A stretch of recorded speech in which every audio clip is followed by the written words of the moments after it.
Welcome to the Universal Joint Podcast. I'm entertainment writer Jim Hill, and my co-host Dustin Fuhs and I are recording this podcast on Tuesday, August 27th. And that's just a few days before Labor Day. So, Dustin, forgive my Canadian ignorance here, but I was honestly surprised to learn that Canada also celebrates Labor Day on the first Monday of September, though... And I noticed that yours is an Labor Labor Day, and ours is an Labor Day. But again, this is the Universal Joint Podcast, so an extra U is helpful. Do you have any plans for the upcoming weekend? Or? Yeah, we tend to just, see what's around. It's a lot of outdoors events, a lot of just saying hi to family, seeing what's going on in the city. And just like any good Canadian, you always got to add an extra U in there. So I'm a huge fan that you pointed out the spelling because, Canadian spelling, it's kind of there, kind of isn't, but we just like having fun with it. But yeah, it looks like the weekend's going to be gorgeous. Great weather. Yeah. Okay, good. We're hoping to get out ourselves. In fact, Sunday I have a family wedding, my nephew. Nice. So looking forward to that. But, again, we were talking Labor Day. The nice folks at Universal actually want us to remind our listeners, especially those folks who are out in Southern California, that they have a second day free promotion going on right now. Have you heard about this yet, Dustin? Or? Yeah, I'm a huge fan of the idea of folks who are going to Universal being given that extra day for free. So all you have to do is just make sure that you pick up the one-day ticket that's basically set for this time. It's between now and Monday the 2nd, right? Mm-hmm. Yep. And then you get your second day for free, which is huge. Yeah, but again, of course, in today's modern world, terms and conditions apply. First and foremost, this admission material is only available for purchase through Labor Day. Yep. More to the point, you have to make that second visit to Universal Studios Hollywood before September 27th. Otherwise, your second day free ticket is no longer valid. So, but on the other hand, they have Jurassic World the ride, and you're going to want to ride that at least once. So, and excuses to go and get more butterbeer? Oh, shucks. There we go. And while we're talking about admissions materials, I guess we should talk about that Universal Orlando also just rolled out a brand new ticket. This is kind of interesting to me. It's a multi-day, as in 5 days, 3-part ticket. Let's see. Okay, adult cost is $264.99. Kids ticket, and kids in today's theme park world is what, 3 to 9? Yeah.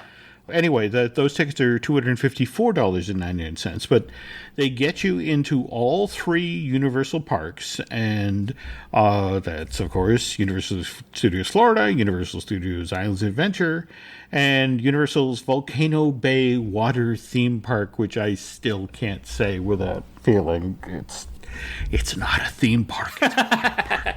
Yep. So we have that conversation on a day-to-day basis just because people like saying, oh, the 4th theme park is coming to Universal Orlando. No, they're going to have 3 amazing theme parks and 1 really great water park. But again, terms and conditions apply. You have to purchase the ticket before Tuesday, December 3rd. And more interesting to me is that this ticket only allows you to visit 1 Universal park per day. Oh. Which, I'm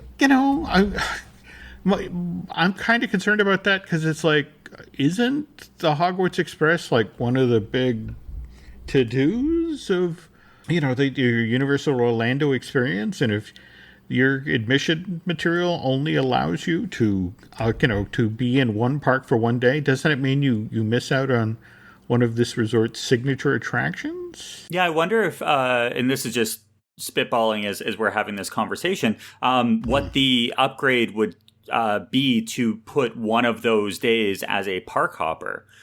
Because a lot of times they'll take the full value of the ticket. So if it's 5 days, even if you're only switching it to a park hopper for 1 day, you still have to take that 5-day comparison. So I don't know. It's always something to look at. And this cost, honestly, is a fairly low price when you're looking at buying just a single day ticket.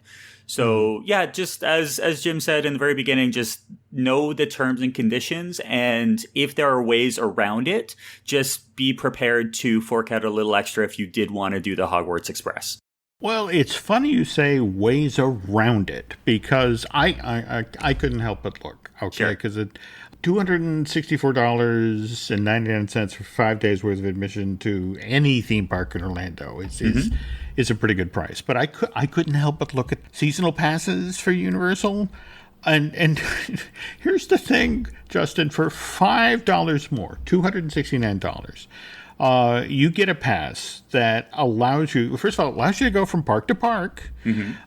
Second of all, so it's a seasonal pass. So there are blockout dates. But here's the thing. If you're starting this pass now, you have no blockout dates till December 21st. And even then, it's blocked out December 21st through December 31st, 2019. And then there's just 3 more days that it's blocked out. January 1st through the 3rd, 2020. And from there, it's wide open till April 3rd, 2020. And look, I understand that people who are coming to town as tourists and who leave, it would make sense just to buy a 5-day ticket. But if I'm a local, I think I'd have to be crazy to spend $264 on a ticket I could only use for 5 days versus $5 more, and I get like 160 some odd days before I really significantly start to get blocked out. And that's why you should be in the sales department at Universal Orlando out front, talking to guests as they're coming in and saying, hey, you know what you should do? Here's an extra $5. Enjoy. I don't know. That's my problem is anytime I'm in line and somebody does that to me, all I can think is rust proofing, undercoat, just sort of, it's like you're trying to sell me something I don't need. And in this case, being an annual pass holder at Universal does have its perks. Just right now at the parks. Yeah. In fact, I think on the last show, you were talking up the whole, pass holder appreciation days. And and it's going to be awesome.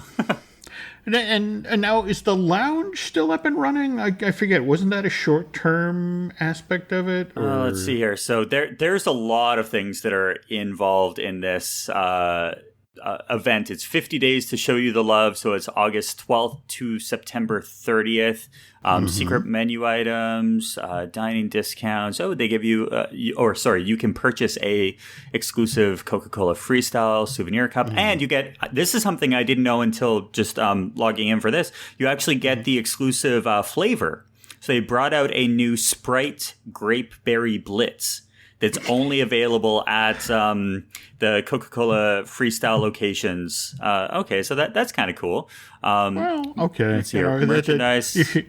That's as a diabetic, I stand on the other side and I wave to these things. It's like, oh, look, another thing I can't have. Yeah.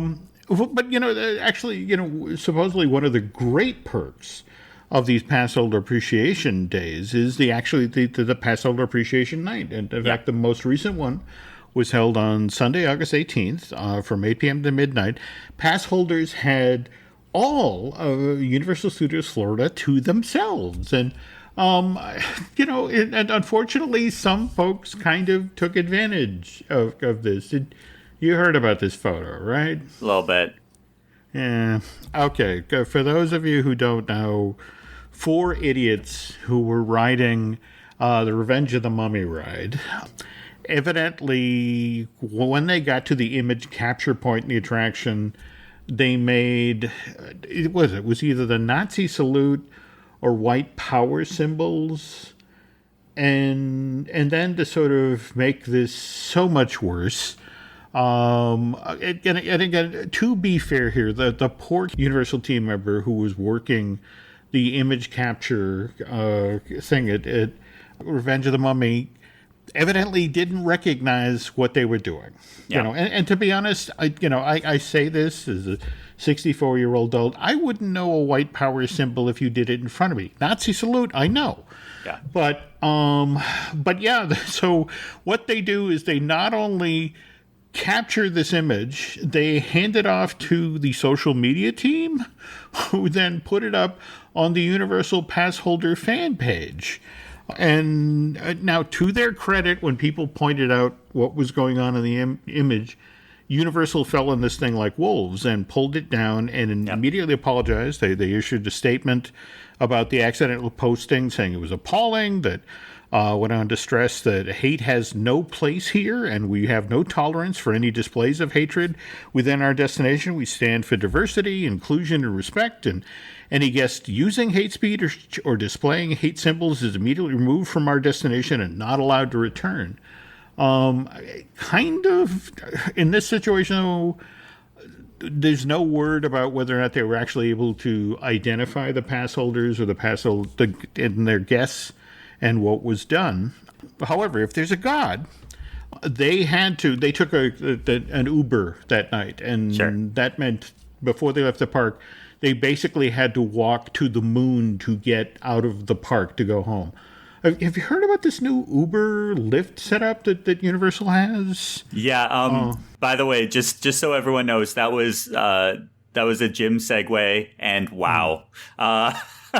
You know what? Your segues are getting better with this, and yeah, I think the fact that Uber and Lyft have changed where they're picking up away from traditional, well, not traditional, but the way that they were doing it, which was by the taxis and the hotel shuttles and other buses. This kind of makes sense because that area, if you ever took an Uber to or from, that area would just get backed up and swamped with people trying to figure out what was going on. And as someone who dealt a lot with Wi-Fi issues, if you're not on data, you actually don't have access to Wi-Fi in that area. So you'd have to order your Uber on property before heading down and trying to pick up a car down there. So it was a lot of things that just kind of boiled together. And I think that the team members just decided at the end of the day, we know that ride sharing is going to get more and more popular. So why not design a location that will really service that concept, similar to what they did at the Orlando International Airport, where it's just here's a specific location. Oh, wait a minute. Okay, no, and I get what you're saying. It certainly sounds like there's a rational adult, at the other end of the microphone here. Now, let me be the irrational one. Of course. Where they set up the Uber Lyft pickup is on the 5th floor of the Jurassic Park section of the Universal Orlando Resort's North Parking Garage. All right? I think, honestly, by the time you walk there, if you'd walk the same distance in the opposite direction, you'd be in Kissimmee. Yep. All right? This is a schlep.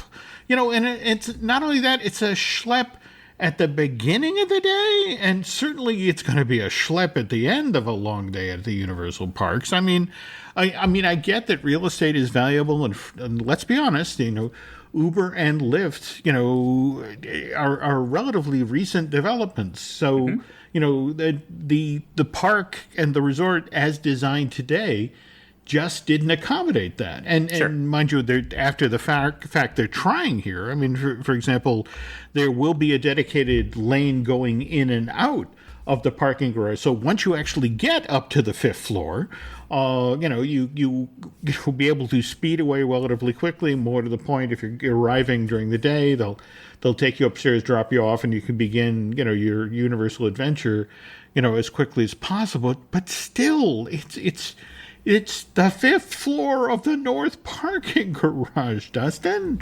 It's convenient. I do not think that is what this word means. All right. Just sort of convenient is at least a half mile closer. But all right, I'm being grouchy. I'm sorry. Tell you what, let's talk about. But you know what? You had a very great point, and I do want to circle back only because that brings back a tip that I've always said for Disney folks is when you're taking your Uber to the Magic Kingdom, you actually take your Uber to the Contemporary Resort, grab food at the Contempo Cafe or something like that, and then walk across the street through your separate entrance, and you're at the Magic Kingdom in maybe 5 minutes versus going and getting dropped off at the Ticket and Transportation Center and then having to take either the monorail or the boat over. So this is what will end up happening at Universal Orlando Resort. Everyone will take an Uber, and instead of having their drop-off location be at this new location on the 5th floor of the parking structure, they'll go to Lowe's Royal Pacific Resort Hotel and grab breakfast or some sort of a morning drink or morning snack for later on in the day, and then walk across the street and be at the entrance for Islands of Adventure in just a matter of minutes. I wonder, just to alternate scenario here, could they? I forget. Do they check your resort ID? Could you actually walk down to the boat? If you're going for a meal at Jake's American Bar or the Bula Bar and Grill or any of the locations there, you're there as not a resort guest. You're there to enjoy the amenities and probably spend some money. So I don't think there is a check back and forth if you're walking along the path that leads you right. I think it's on the side of Margaritaville. That's an interesting idea. Okay. We have found the loophole. Okay, well, that's here's hoping they don't close it. Let's see. It's been a while since we've talked about Halloween Horror Nights, and we are in T-minus country now. Just 10 days till this year's Halloween Horror Nights begins, at least in Orlando, on September 6th. And I think since we last recorded, they revealed the Halloween Marathon of Mayhem Lagoon show. Have you managed to see the Universal Cinematic Celebration yet? The new Lagoon show that came in last July? Yeah, I think we were down there just at the right time when that was coming online. And then obviously as updates and as things come along, I'm one of the biggest fans of following some of the YouTubers who are local to that area, guys like Tim Tracker and such, where they go and they have that ability to say, hey, this is what's new today. Awesome stuff. But when this came out, it was actually a really cool offering, I guess, for Halloween Horror Nights. Yeah, now, to be clear here, folks, that the Universal Cinematic Celebration is basically presented any night the park is open later than, say, 5 or 6. And well worth catching. It features over 100 fountains, giant water screens, as well as projection mapping. On the other hand, Halloween Marathon of Mayhem is only being presented on the nights that Halloween Horror Nights is being presented at Universal Orlando this year. Now, mind you, there's 41 nights, so you'll have lots of opportunities to catch this thing. But it's sort of a multimedia extravaganza that features iconic characters from famous horror filmed movies and TV shows. And what's kind of interesting is, at least for this initial premiere version of Marathon of Mayhem, they're leaning really heavily into the subject matter of the mazes featured at this year's event. We've got Stranger Things, Ghostbusters, Killer Clowns from Outer Space, even the classic Universal monsters. Again, another reason to go check out, to get yourself a ticket and go check out Halloween Horror Night, though. Yep. The other reason, and I want to stress here, folks, that this is a rumor. I want to underline, circle, and indent that this is a rumor, because, to be honest, and I'll explain in a minute why it doesn't make any sense to me, but supposedly another night of entertainment, if you have a ticket for Halloween Horror Nights, supposedly the long-rumored replacement attraction of the Terminator 2 3D Battle Across Time will be in soft opening mode. So during the night. If you choose, and the lines for the maze are too long, you can head over there and do that. Now, here's why, Dustin, this makes no sense to me whatsoever. First of all, Hollywood Boulevard, as it has been for years on Halloween and Horror Night, is it's a scare zone. This year, it's themed Vanity Ball, and strictly from an operations and safety point of view, I mean, think about it. You filled the street with props and those rolling sets, and you have scare actors, associated with the scare zone, coupled with the thousands of people who either are walking up and down Hollywood Boulevard, either to experience the scare zone or moving to other parts of the park. Invariably, there's chemical fog, and you've lowered light levels to make it as spooky as possible. Does it make sense at all that if we're going by the Terminator 2 3D model, that every half hour you're going to send 700 people out through that gift shop into the street while this scare zone is going on? I mean, that just, from a safety and operations point of view, that just seems nuts to me. Again, don't get me wrong. I don't mean to be Debbie Downer here, because having a soft opening of an attraction that you can only experience during a hard ticket event like Halloween Horror Nights, that's a great perk. But, just from an operations point of view, I'm sorry, it just doesn't make any sense to me. And so, again, I underlined, circled, indented rumor. But on the other hand, September 6th is 10 days away, and I guess we'll know for sure then. Yeah, and I think the big thing to keep in mind is that stranger things have happened. See, Stranger Things, because Halloween Horror Nights. There we go. Oh, I had to try. Okay. Yeah, I just don't think that would happen. But then again, I've been wrong on rumored stuff before, as we all saw at D23. So I think the big thing with Halloween Horror Nights is that if you are going, download the Universal Orlando Resort mobile app, because you'll be getting a lot of ins and outs throughout the entire event. And they also have their terror trivia that's coming back. So if you are there knowing what to look forward to and also what things are going on, just have the app available so that way when you're there, you're good. Okay, that works. Okay, now going from pretend scary to really, really, really scary. Yeah, this scary. Was so scary when I read it. Yeah, folks, I don't know if you heard what happened in Southern California earlier this month, but basically there was this teenager from New Zealand, a young girl who visited Universal Studios Hollywood as well as the Disneyland Resort, and may have accidentally exposed thousands of tourists to measles. Okay, let me be the joyful bringer of news here.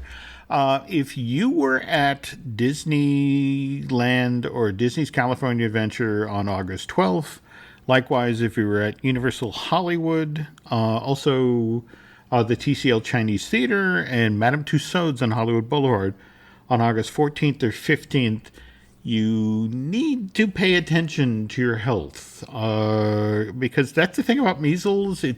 You don't have to have direct contact. It's a disease that can be passed through the air, get airborne contagion.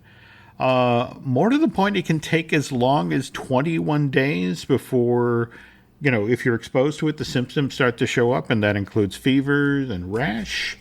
So I'm sorry, I don't mean to spoil anybody's vacation, but if you were out in Southern California visiting these tourist attractions August 12th through the 15th, you need to sort of be that much more aware of your health for at least another 10 days, possibly 2 weeks. And we're also adding into this, because Time reported on this, and they also mentioned that, so this was through the AP Associated Press, that she also arrived at LAX on August the 11th. Oh, so on top of Disneyland and DCA and Universal, if you went through Los Angeles International Airport on August the 11th, you probably want to just go and, I don't know, visit your doctor.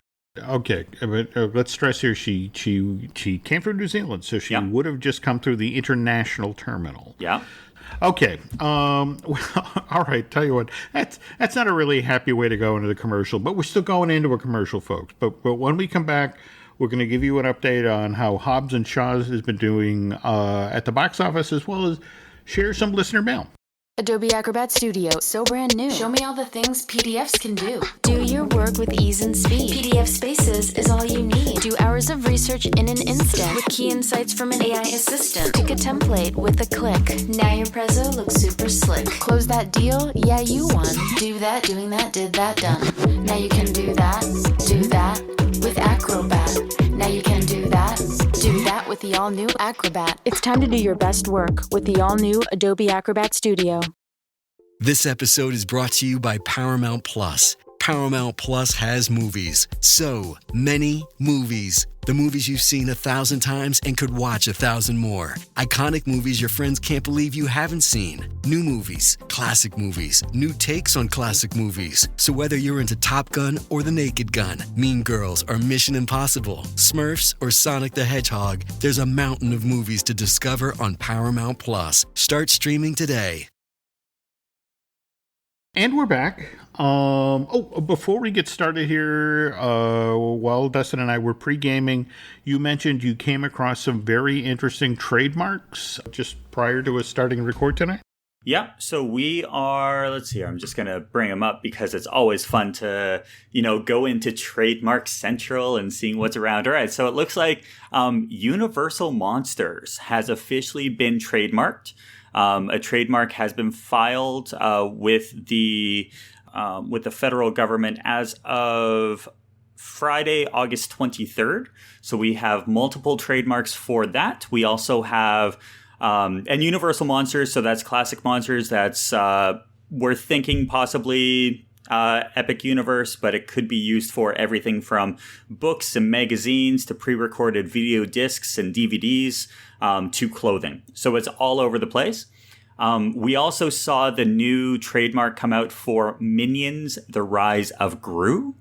So that is, once again, everything across the board. There are multiple trademarks for this, and that's because it is coming out next year, right? Yeah, this is the Illuminations Entertainment's upcoming animated film. Arrives in theaters July 3rd, 2020. Kind of interesting thing about this project, remember, Minions, the film, the standalone film, did quite well. And there was then a Despicable Me 3 that did well. And somewhere along the line, once Comcast bought DreamWorks and Chris Melandri ended up kind of pulling a John Lasseter, being in charge of two animation studios, there was a decision made that rather than doing, say, a Minions 2 and a Despicable Me 4, that literally they sort of leaned the two projects into one another. So now this is, basically the film that shows you how Gru and the Minions came together and formed the comical criminal syndicate that they operate. So look for lots of merchandise featuring a younger, probably with hair, Gru, and be interesting to see what they do with the Minions. But you also, while you're at it, you uncovered another set of trademarks related to a Universal animated feature, right? Yeah, it was actually for DreamWorks Trolls World Tour. Yep. Yeah. Okay. And so that was the trademark was filed back in March, but just as any sort of process, they go through months upon months of back and forth and back and forth. So this one has been issued. So it is coming out. The filing was as of July 30th. So it's out there.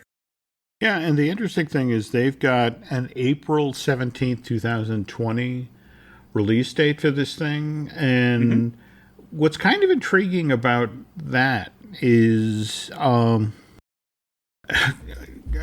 sort of to pivot to Disney for a quick sec here. On the heels of what happened with both Infinity War and Endgame, where remember, those were movies that were in May that gradually, because of audience demand, actually slid into late April. And so now the belief is that the summer movie-going season, blockbuster season, actually begins the last week of April. Now, what's kind of intriguing is Trolls is kind of an eagerly anticipated sequel.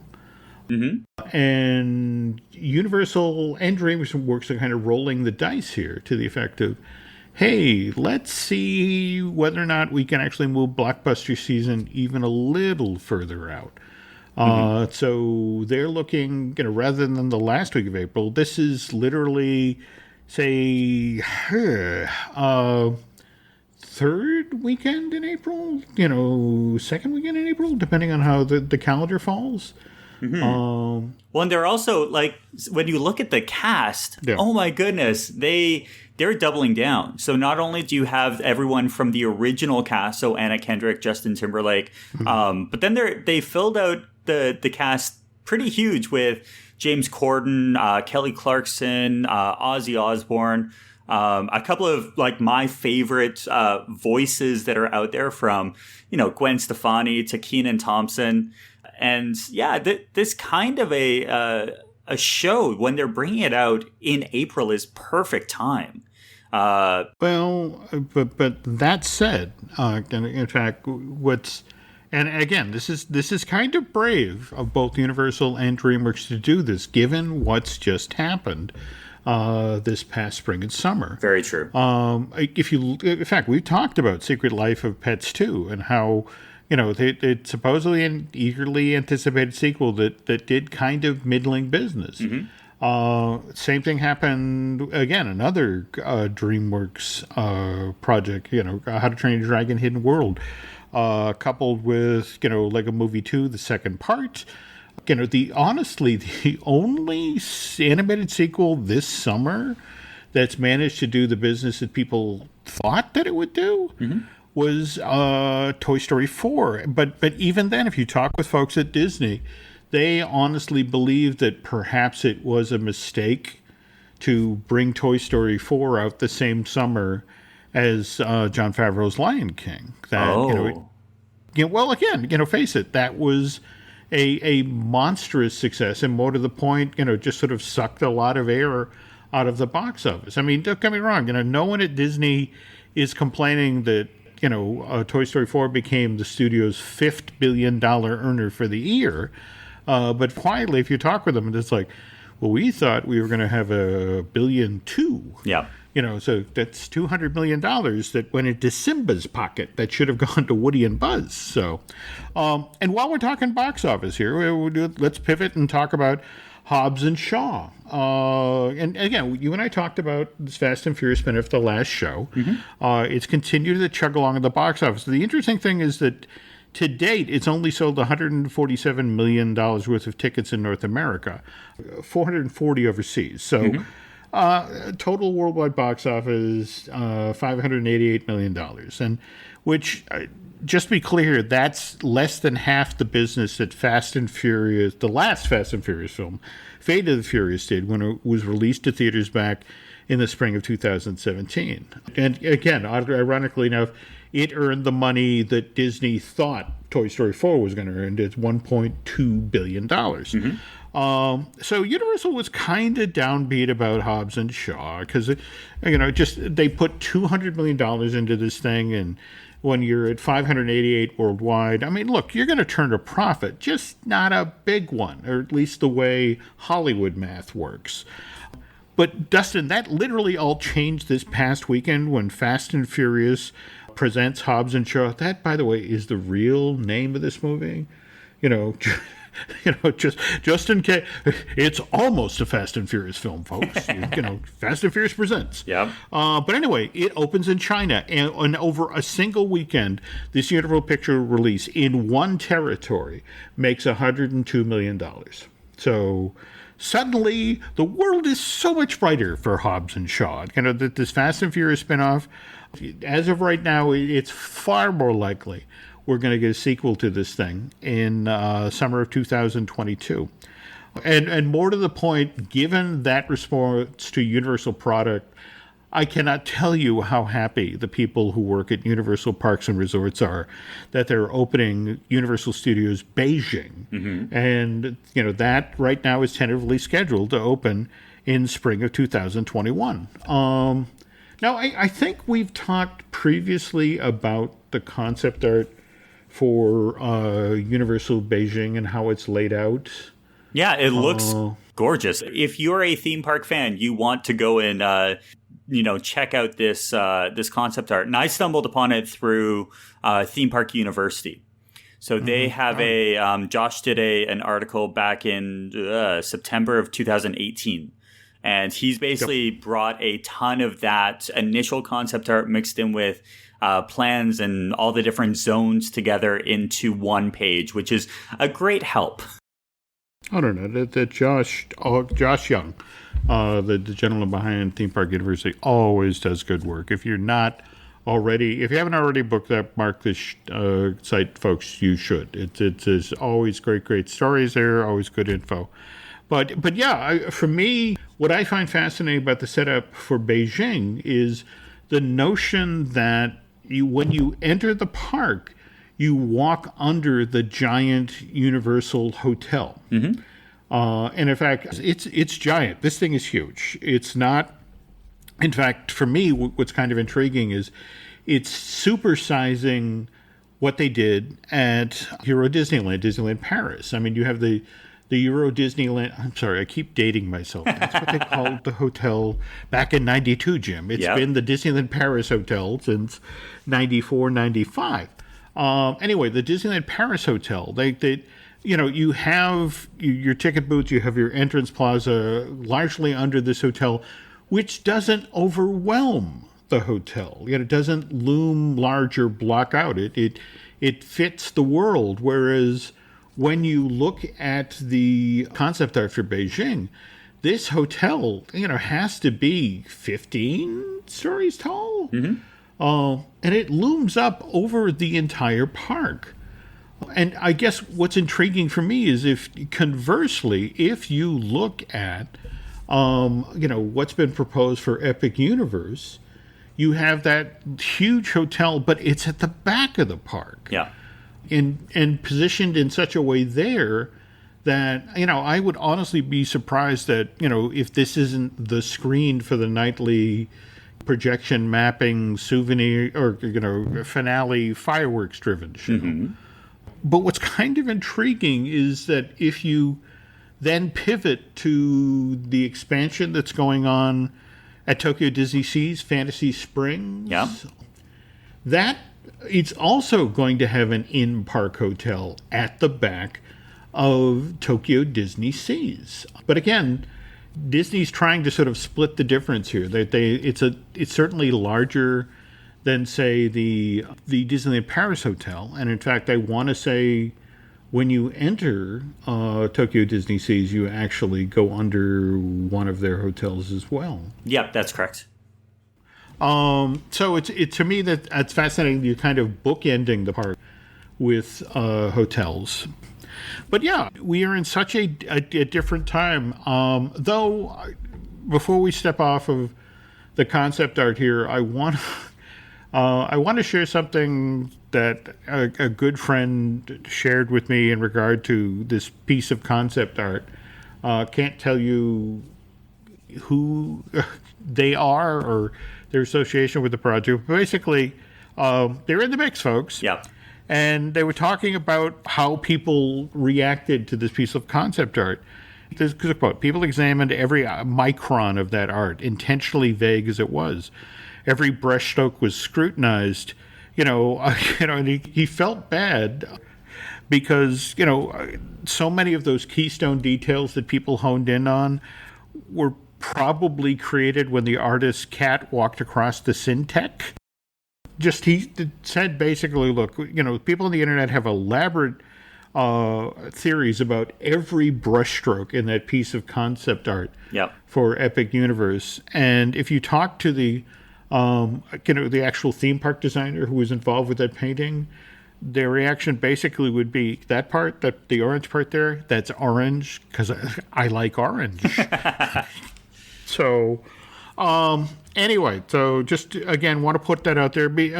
And plans change, folks. I Absolutely. mean, they particularly with theme parks, they change all the time. In fact, you have to understand that Universal announced its Florida project in a glittery press conference, which was held in Orlando in July of 1981.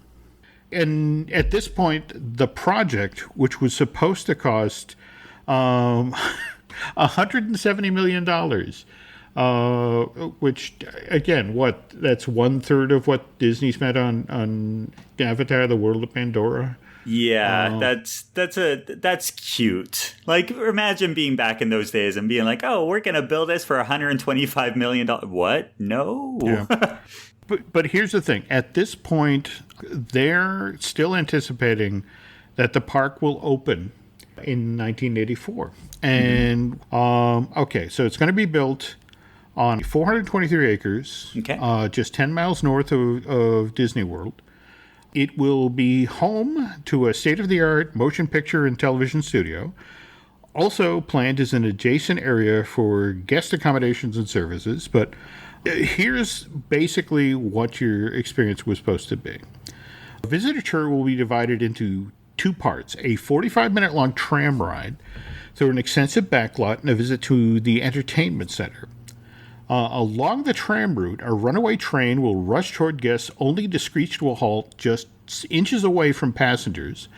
The mechanical shark from Jaws will lurch out of the water to try to bite off some hot lunch, and not to be outdone, the great King Kong will take a swipe at passengers. To fill in the slow spots of the tram tour, guests will be subjected to a hurricane, a glacier avalanche, and a collapsing bridge.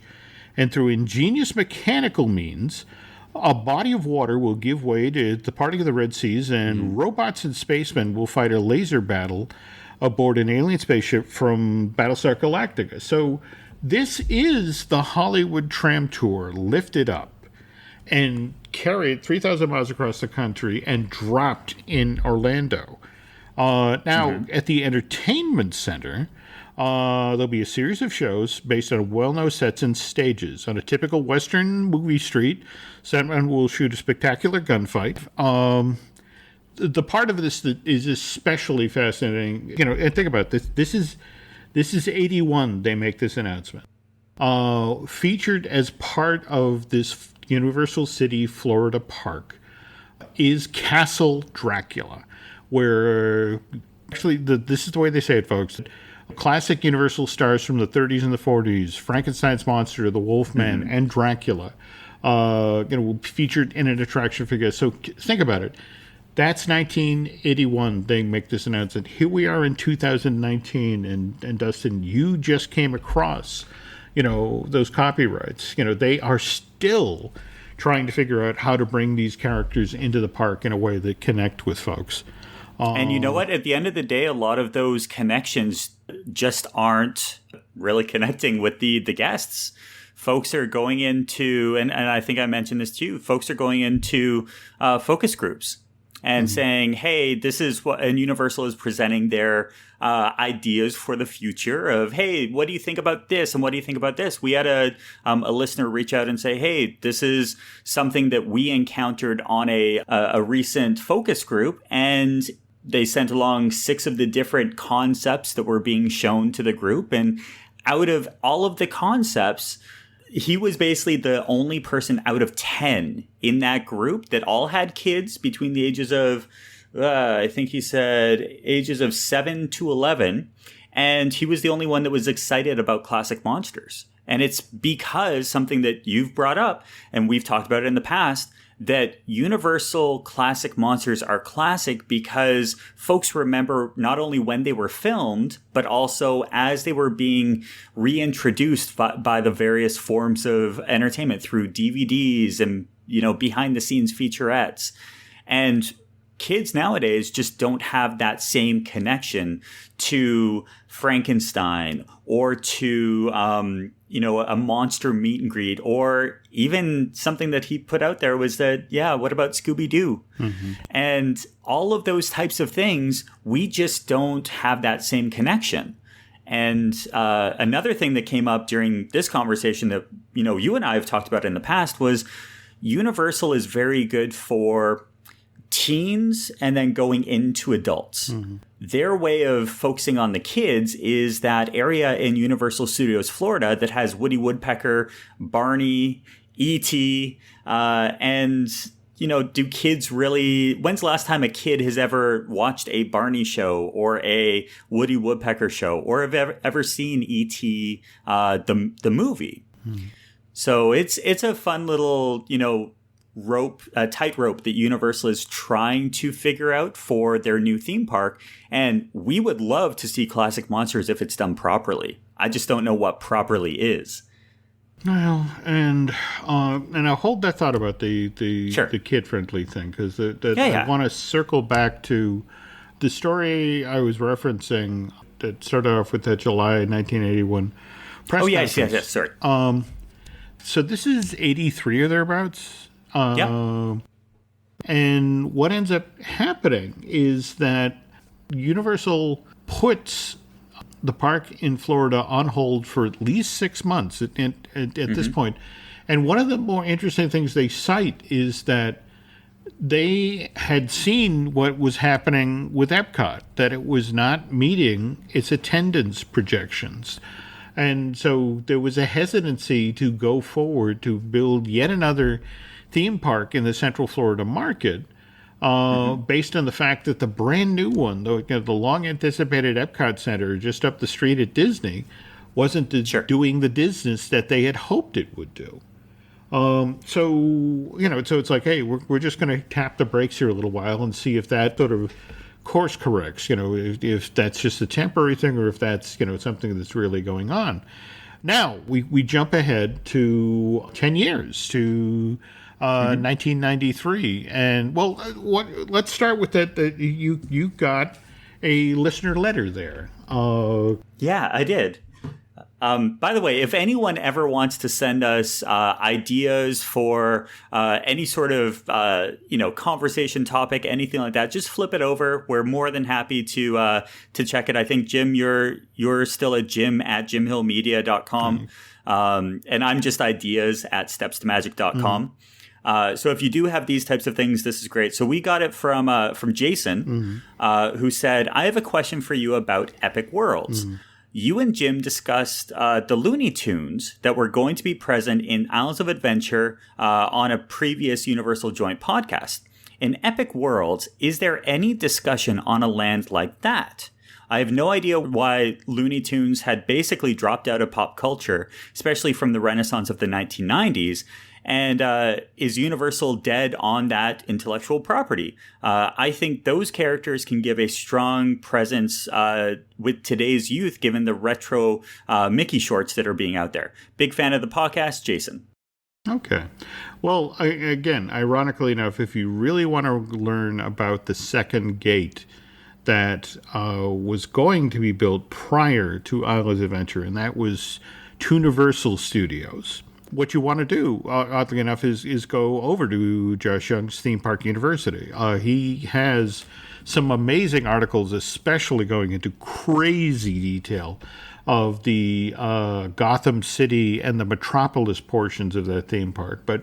And I want to say he does have a great piece of concept art for Acme Acres, the Warner Brothers section of that theme park, which was oddly enough going to be in the position where the Jurassic Park Discovery Center is right now. In fact, the idea was when you arrived at that park, what was fun is there was going to be the equivalent of a hitching post out front. And you were going to have all of these tuned up items that people would have used for transportation, whether it's a witch's broom or, like Popeye's tugboat or that sort of thing. But the idea is you had this array of vehicles of all of these characters who were in that park in front of you. You literally saw that they had come into work that day.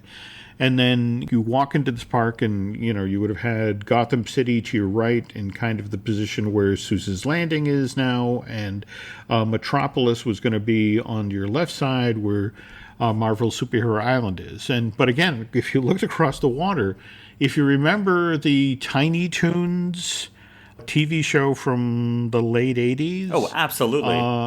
That was like my childhood. It was brilliant.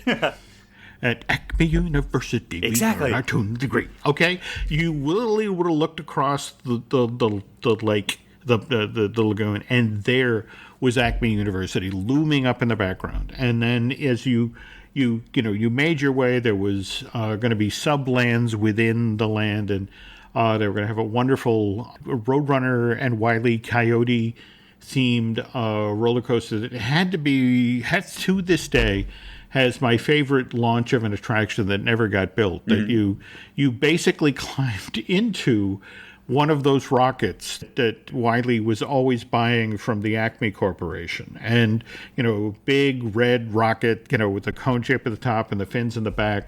And when it was time for the launch sequence, the interesting thing is only the people who were standing in line looking at you about to be launched would see this.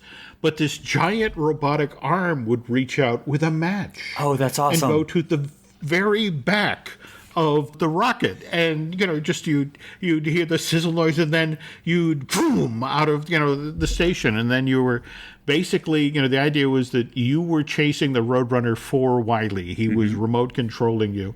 But here's the thing. The reason that never went forward was because after Universal Creative does all of this work, and so they sit down with Warner Brothers to make the deal, and Saul Steinberg sits down with the head of Warner Brothers, and they said, okay, and we've got to remember that at this point, Warner Brothers owns DC. Warner Brothers owns all of the Warner Brothers characters. This is a one-stop shop for an amazing library of characters. And the head of Warner's at this point is like, look, we're happy to do business with you, and we want an upfront payment, and we're willing to sell to you the theme park rights to this array of characters to use at Universal Studios theme park, but you need to pay us upfront $40 million. Okay, that's reasonable. $40 million for that entire library. Well, not according to Saul Steinberg. He SeaWorld it, didn't it? Yeah, he did. Oh. He did.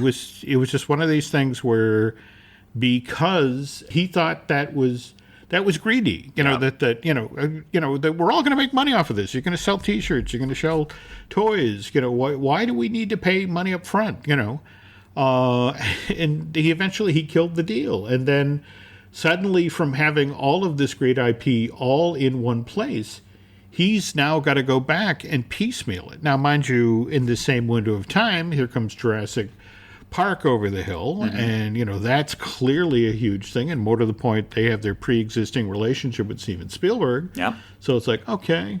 And at the same time, Marvel was in a position that they were willing to sell. And, I mean, we've gone over a lot of this stuff before. But I guess what I'm saying here is that, it is kind of ironic because, yes, they don't have the Warner Brothers characters, but they did make that $4 billion deal for the DreamWorks characters. And you will see those represented in Epic Universe. I mean, in much the same way that we're seeing them, the DreamWorks and Illuminations characters represented now. We've got Secret Life of Pets Off the Leash opening at Universal Hollywood next summer. We've just had, in the past year or so, we've had that DreamWorks theater with the Kung Fu Panda new 4D movie. Yep. And, we've seen things popping up in the Universal Florida and Islands Park, and that's also going to continue to happen. Hell, I think we talked about in a previous show how they've created a whole Minions-themed land with standalone attractions at Universal Studios Japan. Yep. So it's, that they are making an effort to appeal to kids. But it's again, sort of circling back to the Saul Steinberg thing. We don't want to do it paying the rights to somebody else. I mean, we if possible, you want to use IP we have in-house that we own. So I guess what I'm saying is watch this space. That it's going to get interesting in the next couple of years or so. But anyway, come November, Dustin and I will be talking at length about things like Universal Park and, the various attractions that were supposed to be built there, or more to the point, the stuff that was supposed to go into Universal Studios Florida for this 1981 plan. But well, why don't you tell them a little bit about our event in November, Dustin? Sure. We're getting very close to it. It's just around the corner, November 15th through until the 18th of 2019. It's going to be a Universal Christmas with Jim, with special guest me. So we're going to be at Sapphire Falls Resorts. Everything from resorts, holiday decoration tours. We're going to be in both parks, so Universal Studios Florida as well as Islands of Adventure, checking out the Grinchmas Holiday Spectacular, the Magic of Christmas Holiday Spectacular at Hogwarts Castle. Really, it's just a great event that you'll be able to basically pick our brains and say, hey, what about this? What about this? And just walk around the theme parks and have some fun with Jim and myself. So yeah, that's over. So that's November 15th to the 18th. All the information is available online at storybookdestinations.com. Up at the top, just scroll to the Disney Dish / Jim Hill button. Just click on that.